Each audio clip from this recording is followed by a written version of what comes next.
Hi friends, आप सभी का स्वागत है आपके अपने यूट्यूब चैनल रिजल्ट बिल्डर में। 2018 में रेलवे ग्रुप डी के में आए हुए जीके के सभी क्वेश्चन हम आपको प्रोवाइड कराने की पूरी कोशिश कर रहे हैं। आप सभी चैनल से लगातार जुड़े रहें और देखते रहें अपना यूट्यूब चैनल रिजल्ट बिल्डर। हम जीके के 100+ क्वेश्चन लेकर आए हैं। अच्छा लगे तो लाइक करें, सब्सक्राइब करें, कमेंट करें और शेयर करना ना भूलें और अपने चैनल से लगातार इसी प्रकार जुड़े रहिए। आइए रेलवे ग्रुप डी में आए हुए क्वेश्चन कराने जा रहे हैं। हमारे यूट्यूब से जुड़ने के लिए यहाँ क्लिक करें और टेलीग्राम से जुड़ने के लिए यहाँ क्लिक करें। और हमने टेलीग्राम का जो लिंक है वो डिस्क्रिप्शन बॉक्स में दे दिया है। ठीक है फ्रेंड्स, हमारा आरबी ग्रुप डी देखिए 2018 के क्वेश्चंस हैं जो प्रतियोगी परीक्षा में अक्सर पूछे जाते हैं। परीक्षा में अगर अच्छे स्कोर लाने हैं तो आप जरूर पढ़ें। सामान्य ज्ञान के अति महत्वपूर्ण प्रश्न देखिए 18/9/2018 के हमने प्रथम पाली क्वेश्चन करा दिए हैं। अब हम आज 18/9/2018 के द्वितीय पाली का क्वेश्चन कराने जा रहे हैं। देखिए पहला क्वेश्चन दिया है, किसी सैटेलाइट और पृथ्वी के बीच आकर्षण का गुरुत्वाकर्षण बल तेजी प्रदान करता है, उसका उत्तर होगा अभिकेंद्रीय बल। दूसरा क्वेश्चन है, दूध वाला दूध के अम्लीकरण को रोकने के लिए ताजे दूध में क्या मिलाता है, इसका उत्तर होगा बेकिंग सोडा। तीसरा क्वेश्चन है, चालक कार को पीवीसी द्वारा कोटिंग करके किसको रोका जाता है, तो शॉर्ट सर्किट को रोका जाता है। क्वेश्चन नंबर 4 पूछा गया है कि 4 कार्बन परमाणुओं वाले हाइड्रोकार्बन के साथ जुड़ने वाला उपसर्ग है, उत्तर होगा इसका ब्यूट। ऑक्सीजन का आणविक द्रव्यमान होता है तो 32 होता है। ऑक्सीजन का आणविक द्रव्यमान 32 होता है। बादलों का रंग सफेद किसके कारण दिखता है, तो प्रकाश के प्रकीर्णन के कारण बादलों का रंग सफेद दिखता है।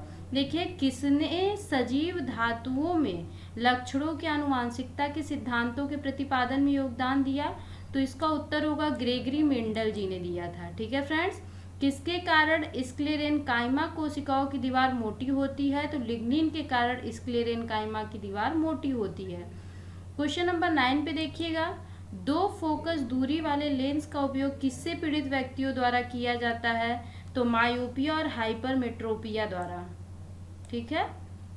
क्वेश्चन नंबर 10 पे आइए, ऊर्जा की व्यावसायिक इकाई है, इसका उत्तर होगा किलोवाट घंटा। क्वेश्चन नंबर 11 देखिएगा, बीज पत्र पौधों के बीच किसके रूप में कार्य करता है, तो खाद्य भंडार के रूप में कार्य करता है। यहाँ पे क्वेश्चन नंबर 12 पूछा गया है, सीनेबार किसका अयस्क है, तो सीनेबार पारा का अयस्क होता है। अब देखिए हम रेलवे ग्रुप डी परीक्षा 18/9/2018 में आए हुए तृतीय पाली के क्वेश्चन को देखते हैं। क्वेश्चन नंबर 13 दिया है, किसको आधुनिक आवर्त सारणी में गैलियम धातु के रूप में नामित किया गया है, तो इसका उत्तर होगा एल्यूमिनियम। ठीक है फ्रेंड्स। 14 क्वेश्चन देखिएगा, जाइलम एक है, ये जटिल स्थायी ऊतक होते हैं। जाइलम जटिल स्थायी ऊतक होते हैं। देखिए बीमा के भी क्वेश्चंस पूछे गए हैं। किसकी बीमा m⁴0 l⁴1 t⁻⁻2 होती है, तो त्वरण की बीमा होती है। तीसरे क्वेश्चन नंबर 16 देखिए पूछा गया है, तीसरे आवर्त में मौजूद तत्वों में कक्षाएं हैं, तो K, L और M होते हैं। ठीक है। क्वेश्चन नंबर 17 देखिएगा, रेगिस्तानी पौधों की बाह्य त्वचा पर मोम जैसे पदार्थ की परत पाई जाती है, यह पदार्थ है, उत्तर क्यूटीन होते हैं। क्वेश्चन नंबर 18, स्थितिज ऊर्जा किसके बराबर होती है, उत्तर mgh के बराबर होती है। ठीक है। देखिए स्थितिज ऊर्जा mgh और गतिज ऊर्जा ½ mv² होता है। ठीक है, इसको ध्यान रखिएगा। स्थितिज और गतिज ऊर्जा रिलेटेड बहुत सारे क्वेश्चन पूछे गए हैं। 2 सतहों के बीच सतह की अनियमितताओं के परिणाम स्वरूप होता है, उसमें घर्षण होता है। ठीक है फ्रेंड्स। क्वेश्चन नंबर 20 पे आते हैं। क्वेश्चन नंबर 20 पूछा गया है, जिस परमाणु के बाह्य कक्षा में इलेक्ट्रॉनों की संख्या पूर्ण होती है उसकी संयोजकता 0 होती है, ध्यान रखिएगा। ठीक है। क्वेश्चन नंबर 21 पे आते हैं, सोडियम से क्लोरीन की ओर जाने पर परमाणु आकार होता है, तो जो परमाणु आकार जब सोडियम से क्लोरीन की तरफ चलेंगे तो परमाणु आकार घटता है। ठीक है। क्वेश्चन नंबर 22 देखिएगा, कैल्शियम हाइड्रोक्साइड के विलयन से जब कार्बन डाइऑक्साइड गुजरती है तो बनने वाले अवक्षेप का रंग सफेद होता है, इसका उत्तर हो जाएगा सफेद। क्वेश्चन नंबर 23 देखिए पूछ रहा है, C2H6 है, तो संतृप्त हाइड्रोकार्बन कहते हैं C2H6 को। क्वेश्चन नंबर 24 पूछा गया है, प्रोटीन की जानकारी प्राप्त करने वाले डीएनए के भाग को क्या कहा जाता है, तो जीन कहा जाता है। ठीक है फ्रेंड्स। क्वेश्चन नंबर 25 पे आइएगा। क्वेश्चन नंबर 25, कार्बन परमाणु के बारे में 6C12 से क्या निष्कर्ष निकाला जा सकता है। इसमें देखिए 6 न्यूट्रॉन और 6 प्रोटॉन होते हैं। ठीक है फ्रेंड्स, क्वेश्चन अब हम आते हैं रेलवे ग्रुप डी परीक्षा में पूछे गए 19/9/2018 के प्रथम पाली के क्वेश्चन नंबर 26 दिया हुआ है। लैंगिक प्रजनन के दौरान जब दो अलग अलग जनन कोशिकाएं संयोजित होती हैं तो वह किसका निर्माण करती हैं? तो वो युग्मनज का निर्माण करती हैं। ठीक है फ्रेंड्स, वह कौन सी प्रक्रिया है? क्वेश्चन नंबर 27, वह कौन सी प्रक्रिया है जिसके द्वारा कोई धातु अपने आसपास उपस्थित नमी, एसिड इत्यादि द्वारा प्रभावित होती है? तो उत्तर होगा संक्षारण। क्वेश्चन नंबर 28 दिया है, बल और विस्थापन का गुणनफल क्या कहलाता है? तो कार्य कहलाता है। क्वेश्चन नंबर 29 पूछा गया है, पारा धातु कक्षीय तापमान पर किसमें होती है? तो द्रव अवस्था में पारा पाई जाती है। क्वेश्चन नंबर 30, अणु शब्द को किसने प्रतिपादित किया? उत्तर डेमोक्रिटस ने प्रतिपादित किया। क्वेश्चन नंबर 31 पे आइए, कौन सा तत्व मेंडलीफ की आवर्त सारणी में एक निश्चित स्थान नहीं पा सका? हाइड्रोजन को निश्चित स्थान नहीं मिल सका। ठीक है फ्रेंड्स, क्वेश्चन नंबर 32, किसको कार्य करने की दर अथवा ऊर्जा स्थानांतरण की दर के रूप में व्याख्यायित किया जाता है? उत्तर शक्ति। ठीक है, क्वेश्चन नंबर 33 है, किसका गलनांक 3422 डिग्री सेंटीग्रेड होता है? तो उत्तर टंगस्टन। उत्तर क्या होगा फ्रेंड्स? टंगस्टन।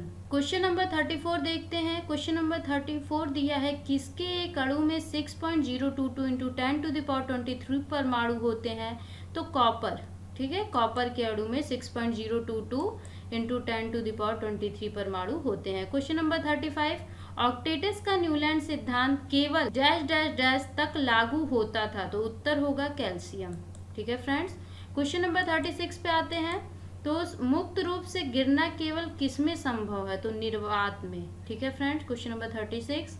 क्वेश्चन नंबर 37 पे चलते हैं, किसी वस्तु की गतिज ऊर्जा और स्थितिज ऊर्जा का योग क्या होता है? तो यांत्रिक ऊर्जा होता है। हमने आपको बताया भी था कि गतिज और स्थितिज ऊर्जा से बहुत सारे क्वेश्चंस पूछे जा रहे हैं। क्वेश्चन नंबर 38 देखिएगा, किसमें क्षार इवेंट में एक mRNA प्रति का निर्माण होता है? तो प्रोटीन संश्लेषण में mRNA का निर्माण होता है। तो रेलवे ग्रुप डी परीक्षा 19/9/2018 द्वितीय पाली में पूछे गए क्वेश्चन है। देखिए क्वेश्चन नंबर 39 में पूछा गया है, किसी भी समान समूह में मौजूद तत्वों के डैश डैश डैश की संख्या एक समान होती है? तो इसका उत्तर हो जाएगा संयोजी इलेक्ट्रॉन। क्वेश्चन नंबर 40 देखेंगे, जब प्रकाश की किरण सघन माध्यम से विरल माध्यम में जाती है तो किरण की गति डैश डैश डैश जाएगी और वह अभिलंब से दूर झुक जाएगी, तो बढ़ जाती है। ठीक है, क्वेश्चन नंबर 41 देखिएगा, किसका प्रयोग कारों में पेट्रोल के साथ ईंधन के रूप में किया जाता है? तो एथेनॉल का प्रयोग ईंधन के रूप में किया जाता है। क्वेश्चन नंबर 42, गतिज ऊर्जा किसमें अधिक होती है? तो प्लाज्मा में सबसे अधिक होती है। क्वेश्चन नंबर 43, गोआइटर किसके कारण होता है? तो आयोडीन की कमी के कारण होता है। ठीक है फ्रेंड्स, क्वेश्चन नंबर 44, आसमान की ओर फेंका गया पत्थर पृथ्वी की ओर वापस क्यों आता है? क्योंकि एक डैश डैश डैश होता है जो इसे भूमि की ओर खींचता है, तो बल होता है जो इसे भूमि की ओर खींचता है।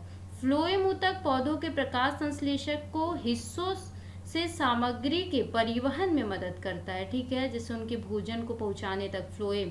और देखिए एक आता है जाइलम ऊतक जो जल को संश्लेषक करता है। ठीक है, क्वेश्चन नंबर 46 है, एक कार उच्च गति से चल रही है तो कौन सी ऊर्जा युक्त होती है? तो देखिए गतिज ऊर्जा, हमने आपको पहले भी बताया था कि गतिज स्थितिज ऊर्जा मोस्ट इंपॉर्टेंट है। क्वेश्चन नंबर 47, तापमान को केल्विन पैमाने से सेल्सियस पैमाने बदलने के लिए दिए तापमान में कितना घटाना होगा? तो ये तो आपको पता होना चाहिए, 273। क्वेश्चन नंबर 48 है, पीबी और एसएन मिश्र धातु होते हैं तो सोल्डर के होते हैं। ठीक है, क्वेश्चन नंबर 49 दिया हुआ है, एक पौधे के बीज में आगामी पौधा किसके रूप में होता है? तो भ्रूण के रूप में होता है। क्वेश्चन नंबर 50, माता पिता से संतान में शारीरिक या मानसिक गुणों के संचरण को क्या कहा जाता है? तो अनुवांशिकता कहा जाता है। आइए हम आते हैं रेलवे ग्रुप डी परीक्षा में 19/9/2018 तृतीय पाली में पूछे गए क्वेश्चंस पे। क्वेश्चन नंबर 51 दिया हुआ है, परमाणु संलयन प्रतिक्रियाएं स्वचालित रूप से किसमें होती हैं? तो सूर्य में होती हैं। क्वेश्चन नंबर 52 दिया हुआ है, प्रजनन की प्रक्रिया के दौरान उत्पन्न होने वाली भिन्नता हो सकती है तो वंशागत हो सकती है। क्वेश्चन नंबर 53 दिया हुआ है, अमोनिया में नाइट्रोजन की संयोजकता है तो उत्तर होगा 3। क्वेश्चन नंबर 54 है, किसी वस्तु की गतिज ऊर्जा और स्थितिज ऊर्जा को एक साथ क्या कहा जाता है? तो यांत्रिक ऊर्जा कहा जाता है। क्वेश्चन नंबर 55, जब सिल्वर क्लोराइड को सूर्य के प्रकाश में रखा जाता है तो यह सिल्वर धातु बनने के कारण भूरा होता है। ध्यान रखिएगा, सिल्वर धातु बनने के कारण भूरा होता है। क्वेश्चन नंबर 56, निश्वासन फेफड़ों की अवस्फीति द्वारा होता है। निश्वसन जो होता है फेफड़ों की अवस्फीति के द्वारा होता है। क्वेश्चन नंबर 57, किसके वायु की उपस्थिति में जलने पर Fe2O3 का निर्माण होता है? तो आयरन। जब वायु की उपस्थिति में आयरन जलता है तो Fe2O3 का निर्माण होता है। क्वेश्चन नंबर 58 दिया हुआ है, एल कक्ष में रखे जा सकने वाले इलेक्ट्रॉनों की संख्या होती है? तो 8 होती है। क्वेश्चन नंबर 59 दिया हुआ है, आभासी और सीधी छवि के लिए दर्पण का आवर्धन होना चाहिए? तो धनात्मक होना चाहिए। क्वेश्चन नंबर 60 पूछा गया है, अम्लों के साथ साथ क्षारों के साथ भी अभिक्रिया करते हैं? तो उभयधर्मी ऑक्साइड अभिक्रिया करते हैं। क्वेश्चन नंबर 61 दिया हुआ है, बल द्वारा किया गया कार्य क्या होता है? जब विस्थापन बल की दिशा में होता है तो हमेशा धनात्मक होता है। 62 क्वेश्चन पूछा गया है, उभयचर वर्ग के प्राणियों में श्वसन किसके द्वारा होता है? तो गलफड़ों अथवा फेफड़ों द्वारा होता है। संवेग की एसआई पद्धति में इकाई पूछी गई है तो क्या हो जाएगा? केजी मीटर पर सेकंड होता है। क्वेश्चन नंबर 64, त्वरण ऋणात्मक होने पर किसी पिंड का वेग घटता है। ठीक है, ध्यान रखिएगा। अब हम आते हैं रेलवे ग्रुप डी परीक्षा में पूछे गए 20/9/2018 प्रथम पाली के क्वेश्चन। ऐसे तत्व जिनके रासायनिक गुण समान होते हैं लेकिन परमाणु द्रव्यमान भिन्न भिन्न होते हैं क्या कहलाते हैं? समस्थानिक। संभारिक भी पूछे जाते हैं जिसके परमाणु द्रव्यमान सेम होते हैं, मतलब समान होते हैं। ठीक है, रासायनिक गुण भिन्न भिन्न होते हैं तो वहाँ पे संभारिक होते हैं। ठीक है, ध्यान रखिएगा। क्वेश्चन नंबर 66 देखिएगा, लिटमस विलयन किससे निष्कर्षित किया जाता है? तो लाइकेन से निष्कर्षित किया जाता है। तरल अवस्था में पाई जाने वाली यह धातु आप सभी को पता होनी चाहिए, ब्रोमीन है और धातु पारा होती है। क्वेश्चन नंबर 68, सोल्डर मिश्र धातु में टीन एवं सीसा होता है। ठीक है, क्वेश्चन नंबर 69 में 25 डिग्री सेंटीग्रेड पर हवा में ध्वनि की गति होती है तो 346 मीटर प्रति सेकंड होती है। क्वेश्चन नंबर 70, जी की इकाई न्यूटन मीटर स्क्वायर पर केजी स्क्वायर इसकी गुरुत्वीय स्थिरांक होती, इस गुरुत्वीय स्थिरांक कहते हैं। ठीक है, क्वेश्चन नंबर 71, पौधों में फ्लोएम किसके लिए उत्तरदायी है? देखिए, भोजन के परिवहन के लिए फ्लोएम उत्तरदायी है और जाइलम जल के परिवहन के लिए उत्तरदायी होते हैं। क्वेश्चन नंबर 72, किसके पूर्ण दहन के परिणाम स्वरूप CO2 + H2O प्राप्त होता है? तो हाइड्रोकार्बन के। क्वेश्चन नंबर 73, मुक्त रूप से गिरने के दौरान पिंड की स्थिति में होता है तो भारहीनता होती है। क्वेश्चन नंबर 74 पूछा गया है कि भ्रूण के लिए भोजन संग्रहित करने वाली कोशिकाओं को क्या कहा जाता है? तो मादा युग्मक कहा जाता है। Question number 75, sclerenchyma. देखिए, इससे कई क्वेश्चन पूछे गए हैं। में कोशिका भित्ति किसके कारण मोटी होती है? तो लिग्निन के कारण मोटी होती है। 76, मेंडलीफ के आवर्त सारणी में क्षैतिज स्तंभों को क्या कहा जाता है? आवर्त कहा जाता है। क्वेश्चन नंबर 77 पूछा गया है, ध्वनि संचरण के समय माध्यम के कणों के उच्च घनत्व का क्षेत्र क्या कहलाता है? तो संपीड़न कहलाता है। देखिएगा, पीरियोडिक टेबल से बहुत सारे क्वेश्चन रेलवे ग्रुप डी में पूछे गए हैं, पीरियोडिक टेबल जरूर कंप्लीट करिएगा। अब आइए हम चलते हैं रेलवे ग्रुप डी परीक्षा के 20/9/2018 द्वितीय पाली में पूछे गए क्वेश्चन। क्वेश्चन नंबर 78 दिया हुआ है, किसके द्वारा किए गए कार्य का क्षय नहीं होता बल्कि वह तापीय ऊर्जा के रूप में परिवर्तित हो जाता है? तो घर्षण। ठीक है, क्वेश्चन नंबर 79 देखिएगा, एक वस्तु को लंबवत रूप से ऊपर की ओर फेंका जाता है और उसके ऊपर उठने के दौरान स्थितिज ऊर्जा बढ़ती है और गतिज ऊर्जा क्या होती है? घट जाती है। क्वेश्चन नंबर 80 देखिएगा, ध्वनि तरंग की आवृत्ति मापने की इकाई क्या है? हर्ट्ज है। क्वेश्चन नंबर 81, किसी वस्तु को गोलाकार दर्पण की वक्रता केंद्र में रखे जाने पर उस अवतल दर्पण द्वारा निर्मित प्रतिबिंब की स्थिति किस पर होगी? वक्रता केंद्र पर होगी। क्वेश्चन नंबर 82 पर आते हैं, चौथे आवर्त और दूसरे समूह में मौजूद तत्व है तो कैल्शियम है। क्वेश्चन नंबर 83, किसी व्यक्ति द्वारा बेकिंग सोडा घोल लेने से क्या ठीक हो जाता है? तो एसिडिटी। देखिए, जब बेकिंग सोडा घोल लेंगे तो आपकी एसिडिटी ठीक हो जाएगी। क्वेश्चन नंबर 84 दिया हुआ है, हाइड्रोकार्बन परिवार का प्रत्येक सदस्य पिछले सदस्य किस समूह द्वारा अलग होता है? तो मिथिलीन के द्वारा अलग होता है।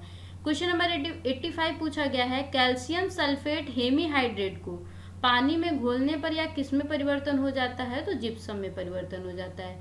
क्वेश्चन नंबर 86 दिया हुआ है, स्थिर या गतिज अवस्था में परिवर्तन का प्रतिरोध करने की एक वस्तु की प्रवृत्ति क्या कहलाती है? तो जड़त्व कहलाती है।